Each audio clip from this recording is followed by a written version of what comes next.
I'm Jim Small, editor of Arizona News Service, and I'll serve as the moderator for this forum. All of the candidates who are participating in this event have been provided the questions they will be asked in advance. However, I may ask follow-up questions the candidates have not been provided in order to get a better understanding of where they stand on the issues. The candidates will have 90 seconds to answer each of the questions asked. Now, let's get started. Legislative District 8 covers a significant portion of Pinal County and some of Gila County and includes the communities of Coolidge, Florence, Globe, Hayden, Kearney, parts of Casa Grande, and the Gila River Native American community. The two Senate candidates for District 8 are the incumbent Democratic candidate Barbara McGuire and current Republican State Representative Frank Pratt. Mr. Pratt has decided not to participate in this event, so my conversation will be exclusively with Barbara McGuire. Welcome. Thank you. Thank you for having me. So let's just jump right in. When the school year started, there were more than 2,000 classrooms without a permanent qualified teacher. The Learning Policy Institute just named Arizona as the least attractive state for hiring teachers, largely due to working conditions and compensation. What policies do you support to address this issue and enable public schools to hire, retain, and support teachers? Well, first of all, I believe this is a crisis. When we have a 2,000 teacher shortage, it's obviously a crisis.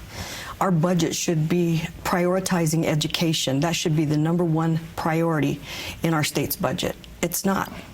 We need to bring leadership to the table. We need to bring all the stakeholders to the table. We need to find solutions, affordable solutions that will provide quality education, and we need to pay our teachers at or above national average. We're way below that right now.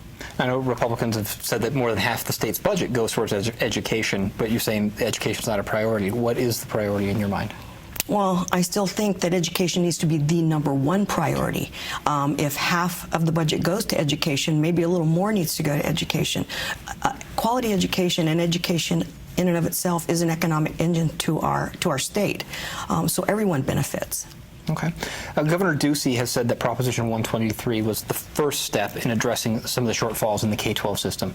What are your ideas for the next steps, and what role would you play in building and sustaining the K-12 system? Prop 123 was a start, but you know, we had a budget surplus, and we had a proposal on the table that would have allowed us, or given us the option to fund education fully without rating or going into our state trust. We also need to close those corporate tax loopholes and the tax giveaways. I think that those also are additional steps that need to be taken to fund education. Again, education should be a priority in Arizona. Okay.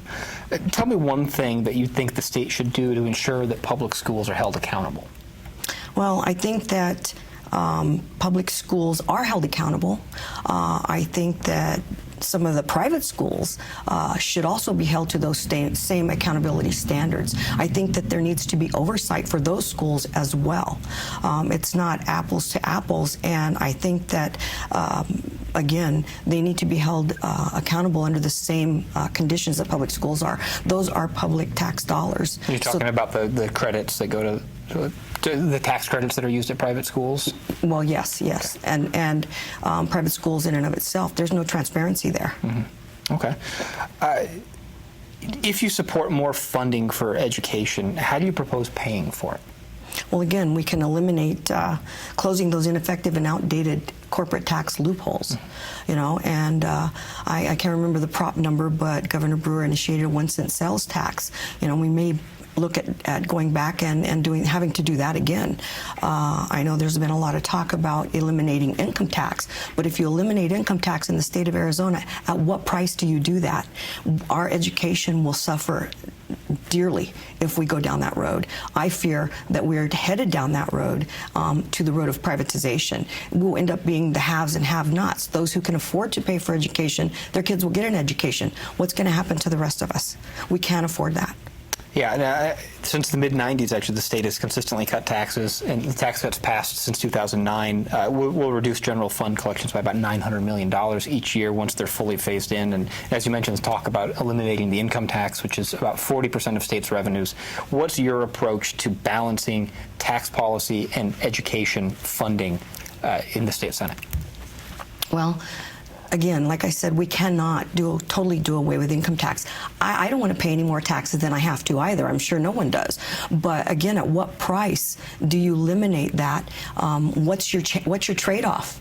Are people going to pack up their families and leave because they can no longer get their kids the education that they need? What's going to happen to education as an economic engine, in our state? If we can't prepare our kids to be college ready, are we going to end up filling our colleges, our major universities, with students from other states? That's not going to benefit us. That's not going to benefit our kids here in Arizona either. Okay. Do you support updating or renewing Proposition 301? It currently provides about $550 million every year into the K-12 system, and through a sales tax, and it's set to expire in 2021. That was the proposition I just referred to. Yeah, I would be in favor of that, provided a vote of the people also support it. We legislate and are elected to office to represent those people, and I know the families in the district that I represent do want their kids to have a quality education. Only with that quality education are they going to be able to acquire the good jobs of the future. Okay. Tell me one thing that you would do to increase early education options for Arizona children, and particularly those who come from low-income families. I would say universal all-day kindergarten is a good first start, and first things first, as well as other early learning opportunities. Data and statistics show that the earlier on that a child starts acquiring education, the bigger the benefit is to them, and the better they do in the years ahead of them. Okay. Yeah, the corporate private school tax credits we talked a little bit about earlier, those automatically increase by 20% every year, the cap in terms of how much can be given to those, regardless of student growth, regardless of inflation or any other factors. Do you feel that that's good public policy? No, I think that is horrible public policy. Who does that benefit? That benefits the corporations. It doesn't benefit our kids to get a better education. It steals money from our education funding to line the pockets of those large corporations. Those corporations are going to need an educated workforce. Again, where are they going to get that workforce? They're not stepping up to the plate to fund it. Sure. Now, tell me one thing also that you think the state should do to ensure that there's accountability for empowerment scholarship accounts. Well, again, there needs to be transparency and accountability measures. I think that those, I guess they're called ESAs, is what you're referring to. I think that there is some need for some of the children, but you need to make sure that those dollars are actually being used for those individuals. And without the transparency and accountability, you can't guarantee that.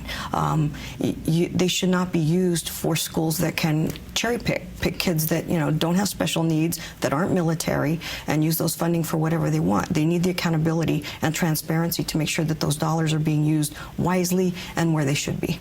Well, Barbara, thank you very much for sitting down for this conversation. Really appreciate it. Well, thank you for having me. It's been my pleasure. This concludes our conversation with the candidates. Now, the next step is yours. Please remember to vote. Election day at the polls is Tuesday, November 8th, and vote-by-mail ballots must be received by election officials by that date. Thank you for watching.